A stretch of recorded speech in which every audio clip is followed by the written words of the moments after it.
बिस्मिल्लाहिर्रहमानिर्रहीम। अस्सलाम वालेकुम। मैं हूं डॉक्टर सादिया मुमताज़ और आप देख रहे हैं गायनी टॉक्स। मेरी आज की वीडियो में मिलने वाली हैं आपको बहुत ही अहम मालूमात जो कि बेस करती हैं कैटेगोरिकली उन टेस्ट पे जो कि एज ए गायनेकोलॉजिस्ट आपके हम 9 मंथ्स ऑफ प्रेगनेंसी में करवाते हैं। इस वीडियो में आपको मैं बताऊंगी कि आपको कौन से टेस्ट कब और किस वक्त कराने चाहिए और उनकी इम्प्लीकेशंस क्या हैं। एज सुन एज आपको पता चलता है कि आप प्रेग्नेंट हैं तो जो इंपॉर्टेंट टेस्ट आपके होने चाहिए उनमें सबसे इंपॉर्टेंट है ब्लड ग्रुप। अगर ऑलरेडी आपको अपना ब्लड ग्रुप नहीं पता तो जैसे ही आपको प्रेगनेंसी होती है आप अपने डॉक्टर को पहला विजिट करते हैं तो हम इंटरेस्टेड होते हैं कि हमें पता चले कि आपका ब्लड ग्रुप क्या है। उसकी वजह यह है कि अगर तो आपका ब्लड ग्रुप पॉजिटिव है तो मजीद हम उसकी फर्दर कोई इन्वेस्टिगेशन नहीं करते, लेकिन अगर आपका ब्लड ग्रुप नेगेटिव हो तो फिर हम सेकंड जो टेस्ट है वो आपके हस्बैंड का कराते हैं। अगर तो आपकी नेगेटिव ब्लड ग्रुप है और आपके हस्बैंड का भी नेगेटिव ब्लड ग्रुप है तो फिर ब्लड ग्रुप की इन्वेस्टिगेशन यहाँ खत्म कर दी जाती है। लेकिन अगर आपके हस्बैंड का ब्लड ग्रुप पॉजिटिव है तो फिर हम आपका 5th मंथ में एक और टेस्ट कराते हैं, वो मैं अब नेक्स्ट ट्राइमेस्टर में आपको बताऊंगी। इसके अलावा हम आपका एक कंप्लीट ब्लड काउंट कराते हैं जिसमें आपका हीमोग्लोबिन, आपके प्लेटलेट्स और आपके इन्फेक्शन सेल्स देखे जाते हैं। फर्स्ट विजिट में ही आपका एक शुगर रैंडम करा लिया जाता है ब्लड में, ताकि ये आइडिया हो सके कि कहीं ऑलरेडी आपको डायबिटीज़ तो नहीं चल रही। अगर आपकी फैमिली हिस्ट्री है या ऑलरेडी आपको कोई प्रीवियस हिस्ट्री रह चुकी है कि आपके शुगर लेवल ज़्यादा थे तो ये टेस्ट हमें हेल्प करता है इस नेक्स्ट लेवल की कंपैरिजन में। हेपेटाइटिस बी और सी का टेस्ट कराया जाता है। अगर तो उसमें नेगेटिव हो तो फिर उसकी मजीद कोई इन्वेस्टिगेशन नहीं कराते, लेकिन अगर बी या सी पॉजिटिव हो रहा है तो फिर उससे रिलेटेड हम लिवर फंक्शन टेस्ट कराते हैं। आपका अगर कोई मेडिकल डिसऑर्डर है, जब आप फर्स्ट विजिट पे जाते हैं डॉक्टर के पास तो ये आपकी भी जिम्मेदारी है। कई दफ़ा डॉक्टर्स एक बिजी स्केड्यूल या एक रश की वजह से हो सकता है कि आपसे पूछना भूल जाएं, लेकिन अगर आप अपने डॉक्टर के पास फर्स्ट विजिट कर रहे हैं तो ये आपकी भी जिम्मेदारी है कि आप डॉक्टर को बताएं कि ऑलरेडी आपको कोई मेडिकल इशू तो नहीं चल रहा या कोई आपकी प्रीवियस सर्जरीज ऐसी हुई हैं जिनसे रिलेटेड टेस्ट और अल्ट्रासाउंड या आपके फर्दर कोई टेस्ट होने चाहिए। इसके अलावा हम आपका एक यूरिन टेस्ट करते हैं, यूरिन में ये देखने के लिए कि यूरिन में कोई इन्फेक्शन तो नहीं है। अर्ली पीरियड में कई दफ़ा एसिम्प्टोमेटिक यूरिनरी इन्फेक्शन होती है, यानी आपको सिम्टम कोई नहीं होता लेकिन आपके यूरिन में इन्फेक्शन ज़रूर होती है जो कि आपके बच्चे के लिए हैजर्डस है और वो प्री टर्म लेबर कॉज कर सकती है। अगर तो ड्यूरिंग प्रेगनेंसी आपको शुरू में कोई प्रॉब्लम नहीं, कोई स्पॉटिंग ब्लीडिंग नहीं, कोई पेन नहीं, तो आइडियली आपका पहला अल्ट्रासाउंड जो होता है वो हम डेटिंग स्कैन करते हैं जो कि 8 वीक्स पे कराया जाता है। उसमें बच्चे की हार्ट बीट देखी जाती है और ये वो स्कैन है कि अगर आपको अपनी डेट्स भूल जाती हैं या आपकी डेट्स मिस हो चुकी हुई हैं तो हम इस स्कैन से आपकी further date of delivery count कर सकते हैं, डेट ऑफ जेस्टेशन काउंट कर सकते हैं। तो 8 वीक्स का स्कैन हमारा जो होता है आपका वो एक्यूरेट होता है फॉर फर्दर डेटिंग प्रोसेसेस। अब आते हैं सेकेंड ट्राइमेस्टर में। सेकेंड ट्राइमेस्टर में दोबारा से आपका सीबीसी, ब्लड शुगर रैंडम और यूरिन कंप्लीट जो है वो रिपीट किया जाता है। और बाय द टाइम अगर आपको मजीद कोई कॉम्प्लिकेशन या कोई और मेडिकल डिसऑर्डर जो है वो डायग्नोज नहीं हुआ तो these are only the 3 test जिनको देख के हम फर्दर उसको लेबल कर लेते हैं और उसको हम कंपेयर करते हैं फ्रॉम योर फर्स्ट ट्राइमेस्टर।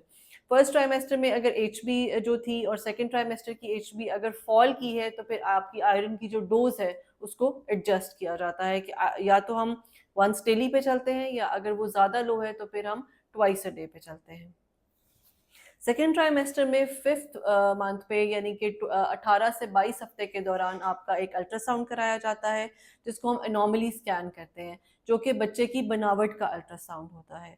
ये एक बहुत ज़रूरी अल्ट्रासाउंड है और मैं अपने पेशेंट्स को एडवाइस करती हूँ स्पेसिफिकली कि ये अल्ट्रासाउंड आप किसी बहुत अच्छे रेडियोलॉजिस्ट से कराएं। बहुत से पेशेंट्स का कई दफ़ा गायनेकोलॉजिस्ट से रिक्वेस्ट करते हैं कि जी आप ही हमारा ये स्कैन करते हैं, तो मेरा इस वीडियो के थ्रू आपसे रिक्वेस्ट है कि प्लीज़ अपना 5th मंथ वाला अल्ट्रासाउंड जो है वो आप अल्ट्रासाउंड स्पेशलिस्ट से कराएं, बिकॉज़ ये वो टाइम है जिसमें खुदा न खास्ता अगर बच्चे में कोई एबनॉर्मेलिटी है तो वो डायग्नोज हो जाती है और फिर फर्दर उस एबनॉर्मेलिटी के अकॉर्डिंग जो है हम उसकी मैनेजमेंट करते हैं। और अगर वो एबनॉर्मेलिटी मिस हो जाए तो इसके फर्दर इम्प्लीकेशंस बेबी पर भी होती हैं और मदर पे भी होती हैं। अगर मदर को डायबिटीज़ है, उसको शुगर है, तो हम 22 हफ्ते पे बच्चे के दिल का अल्ट्रासाउंड, यानी जिसको हम एकोकार्डियोग्राफी कहते हैं, हम वो ज़रूर कराते हैं। उससे ये आइडिया होता है कि बच्चे को कोई दिल की तकलीफ ना हो। अगर पेशेंट की एक हिस्ट्री है कि उसके बच्चे पैदा होते ही नीले हो जाते हैं और फिर फौत हो जाते हैं और कोई और पॉजिटिव चीज़ नहीं मिल रही, बच्चों का पोस्टमार्टम भी नहीं कराया जाता, तो फिर भी हमारे पास 22 वीक्स पे हमें एको ज़रूर करा लेनी चाहिए। ये चीज़ देखने के लिए कि हम उसकी कार्ड कहीं बच्चे की कोई कार्डियक एनोमली है और वो टाइमली अगर पिक हो जाती है, तो बच्चे की डिलीवरी उस खातून की डिलीवरी ही हम उन सेटअप्स में करते हैं जहाँ साथ ही कार्डियक सेंटर्स मौजूद हैं। 7th और 8th मंथ में जो है पेशेंट को इंजेक्शन लगाया जाता है टेटनस का, वो भी एक रूटीन है और वो एक कंपल्सरी पार्ट है। थर्ड ट्राइमेस्टर में फिर ये टेस्ट रिपीट कराए जाते हैं जिनमें सीबीसी, ब्लड शुगर रैंडम और यूरिन कंप्लीट है, और उसके अलावा थर्ड ट्राइमेस्टर में हमला खातून के 2 अल्ट्रासाउंड कराए जाते हैं। उनमें एक डॉप्लर एडवाइस किया जाता है अगर तो हमें ये लग रहा है कि बच्चे की ग्रोथ में कोई प्रॉब्लम है।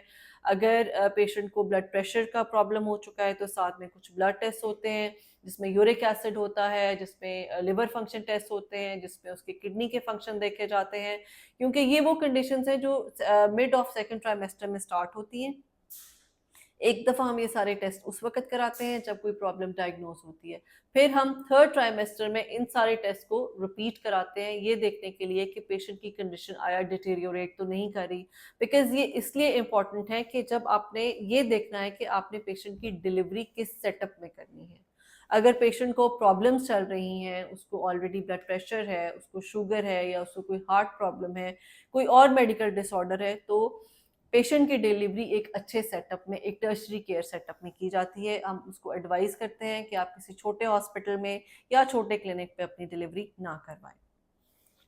थर्ड जो लास्ट जो स्कैन होता है उसमें ये देखा जाता है, बेबी का लाए देखा जाता है, बच्चे का पानी देखा जाता है, उसकी एसडी रेशो यानी उसकी ग्रोथ, उसकी जो उसको ब्लड सप्लाई, ऑक्सीजन सप्लाई हो रही है, इसको भी हम 36 वीक के बाद देखते हैं। बिकॉज ये रोल प्ले करता है इस डिसीजन मेकिंग में कि आया आपका जो हमला खातून है उसका सी सेक्शन होना चाहिए या उसकी डिलीवरी होनी चाहिए।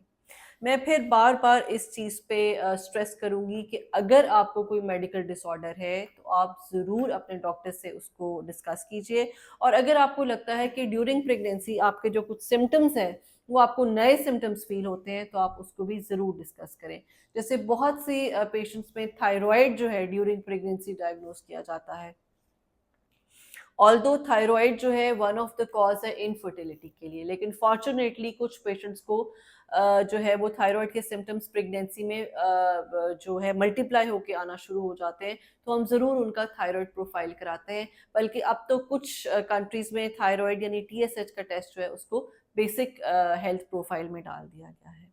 आई होप मैंने बहुत डिटेल से सारी टेस्टिंग जो है थ्रू आउट हमने 9 मंथ्स में करानी है वो मैंने आपको बता दी है।